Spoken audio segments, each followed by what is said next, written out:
ভোলার 250 শয্যা বিশিষ্ট জেনারেল হাসপাতালে রোগী ও তাদের স্বজনরা তেলাপোকা আর ছারপোকার উপদ্রবে অতিষ্ঠ। দীর্ঘদিন ধরে হাসপাতালটির বিভিন্ন ওয়ার্ড ছারপোকা ও তেলাপোকার বিচরণ ক্ষেত্রে পরিণত হয়েছে। একাধিকবার পদক্ষেপ নিয়েও কোনো সুরাহা না হওয়ায় চিন্তিত হাসপাতাল কর্তৃপক্ষ। দ্বীপ জেলা ভোলার প্রায় 20 লাখ মানুষের স্বাস্থ্যসেবার একমাত্র ভরসা সদর উপজেলার 250 শয্যা বিশিষ্ট জেনারেল হাসপাতাল। এতে প্রতিদিন দূর দূরান্ত থেকে এসে শত শত রোগী চিকিৎসা সেবা নিচ্ছেন। কিন্তু 2023 সালের হাসপাতালটির 6 তলা বিশিষ্ট নতুন ভবনের আনুষ্ঠানিক কার্যক্রম শুরু হওয়ার 1 বছরের মাথায় এর বিভিন্ন ওয়ার্ডে থাকা রোগীদের বিছানা থেকে শুরু করে সর্বত্র ছারপোকা আর তেলাপোকার অবাধ বিচরণ ক্ষেত্রে পরিণত হয়েছে। সবচেয়ে ভয়াবহ চিত্র ভবনটির 5 তলার শিশু ওয়ার্ডে। পুরো ওয়ার্ড জুড়ে অগণিত ছারপোকা আর তেলাপোকা। সেখানে অসংখ্য ছারপোকা আর তেলাপোকা রোগীর বিছানা ও বালিশের উপর চলাচল করছে।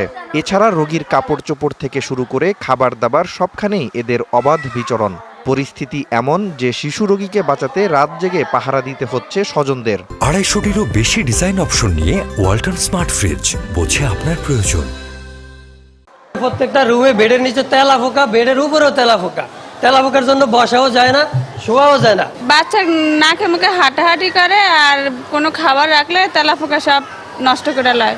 রোগী ও স্বজনদের অভিযোগ, রোগীর শরীরের ওপর দিয়ে চলাচলের পাশাপাশি খাবার থালায়, পানির গ্লাস ও বোতলে সর্বত্র এদের অবাধ বিচরণ। তবে এ বিষয়ে হাসপাতাল কর্তৃপক্ষের কোনো জোরালো পদক্ষেপ নেই বলে অভিযোগ তাদের। ছারপোকা বাচ্চাদের ঘুমানো মুশকিল, এখানে যারা বাচ্চাদের সাথে থাকে তারাও পর্যন্ত থাকতে পারে না, বাচ্চা তো দূরের কথা। আইসি বাচ্চা লয়ে সুস্থ হওয়ার জন্য আরো অসুস্থ হয়ে যাইতে আসি।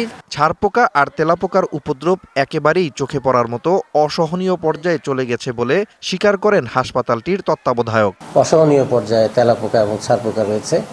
আমাদের যেটি সমস্যা হচ্ছে যে আমরা প্রতিনিয়ত ক্লিনিং এবং পেস্টিসাইড ব্যবহার করছি, যেগুলো বিশেষ করে জেনারেলি আমরা যেটি করি সেই পেস্টিসাইড দিয়ে এগুলো কন্ট্রোল হচ্ছে না। সব সমস্যার সমাধান ঘটিয়ে হাসপাতালের পরিবেশ হবে রোগী বান্ধব, এমন প্রত্যাশা তাদের। DVC news desk.